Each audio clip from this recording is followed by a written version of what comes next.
Welcome to my series about Elite Dangerous. Today I will launch the game and show you how I think you should set up your game. I will not go in depth, but will just point out the guidelines. First thing you need to do is find a place where you can jump in and out of game without any problems and test every change you have made. And I suggest you go to combat scenarios and the first scenario called phase disposal. There are no enemies and you can just change anything and go in and out at any time. So first thing to do is play with your graphic settings. And as Elite is future proof, you will play with your graphic settings every time you upgrade your PC. And from Beta 2 you can use SLI or Crossfire, so finally that will work. But before that you need to know what frame rate you have. And Elite allows us to see very easily what frame rate it is running now. Just press Ctrl and F. And now you can see your frame rate at top left corner. The frame rate you should aim for is 60 or more frames per second. Go to Options, Graphics, and play with all those settings.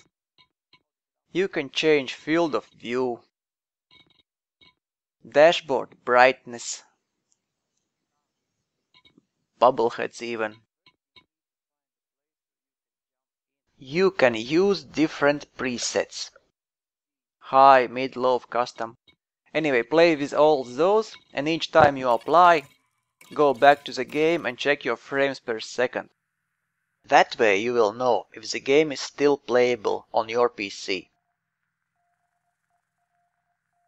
So you must aim at 60 or more frames per second. When you are done with your graphic settings, again press Escape, go to Options, and now you can browse all actions possible in the game and bind anything you want to your controllers.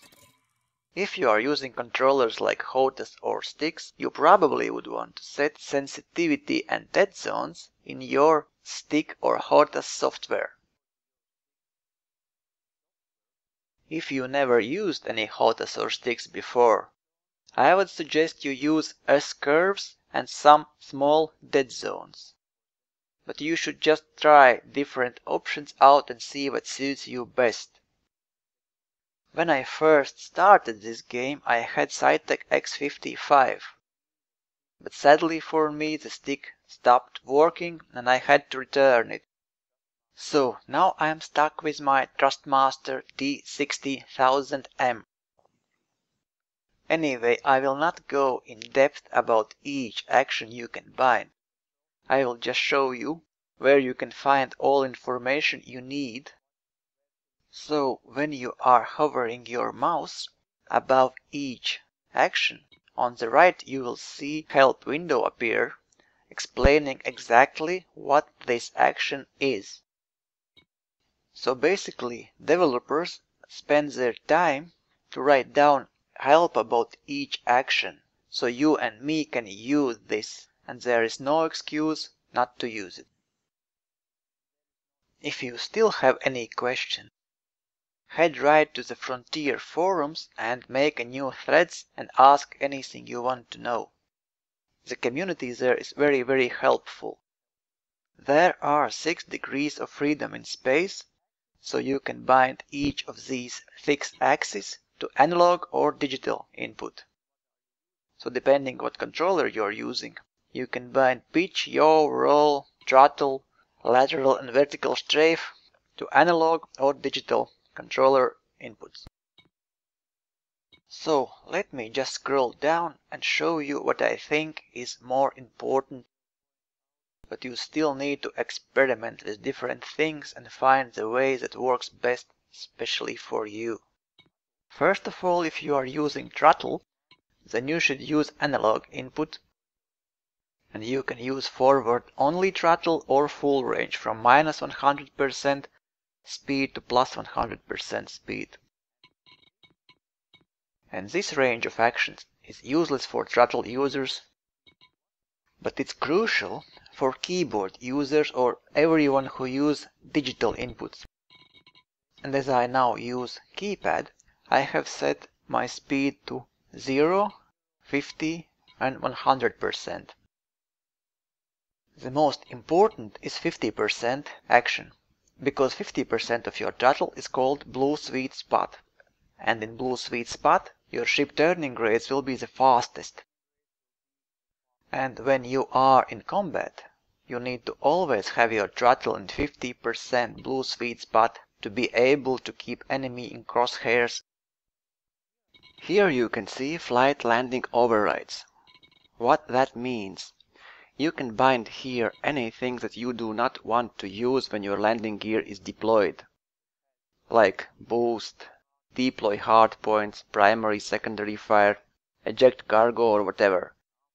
So when your landing gear is deployed, any actions you bind here will override any key or button that is used in any other action. So it's like a safeguard for you. So this allows you to make sure that you will never hit the boost or fire inside the station after your landing gear is down. Just think about any actions that you do not want to use inside the station and bind them here. Here is your toggle for flight assist. So what is flight assist? In short, flight assist on, your ship flies like a jet. Flight assist off, your ship flies like a spaceship. And you can switch between those modes anytime you want to.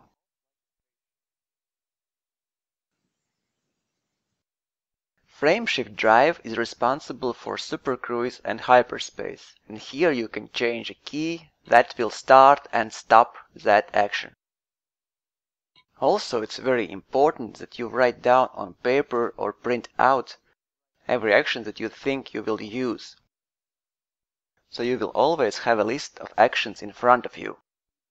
Pilot's Guide has default keyboard and mouse X52 and X55 layouts, so feel free to download and print it. And again, if you have any problems, feel free to post on Frontier forums. There are many helpful commanders out there. Also on forums you can find different already pre-made custom presets for different controller types. Here you can see different targeting systems you might need. Just experiment, and with time you will find what suits you best. And do not forget that you can hover your mouse over each action and see the help on the right. Here you can see your weapons settings, primary, secondary fire, fire groups, deploy hardpoints. The same key that deploys hardpoints retracts hardpoints, so remember that. Also you can set that firing your weapon when your hardpoints are retracted will deploy them automatically. Silent running is not intended to make your ship completely invisible to sensors. Rather, it just significantly reduces your signature, at the cost of cooking your ship and powering down your shields. And heatsinks do help to release that heat. But heatsinks must be bought at stations and can be used 3 times. You will not be able to use Silent Run for long. You can also power down manually your modules to reduce your heat. Here are miscellaneous settings for your ship, like ship light, sensor range, and one of the crucial parts of your ship is power distribution. You can divert power to engines, weapons and systems. You have 6 pips that you can distribute between those 3 systems. When you allocate pips at the moment, it draws equally from the 2 remaining systems. More pips to systems will make your shield stronger. More pips to engines will increase your speed. More pips to weapons will increase cooling rate of weapons, so you will be able to shoot longer before your guns overheat. I have unbound jettison all cargo because I once accidentally ejected all my cargo inside All-in Enterprise. So you should be careful what actions you actually bind. Here you can see the key for your landing gear deployment. Here you can see some more actions like user interface focus, pause, which is not actually pause as this is multiplayer game. Pause is more like bring up the menu.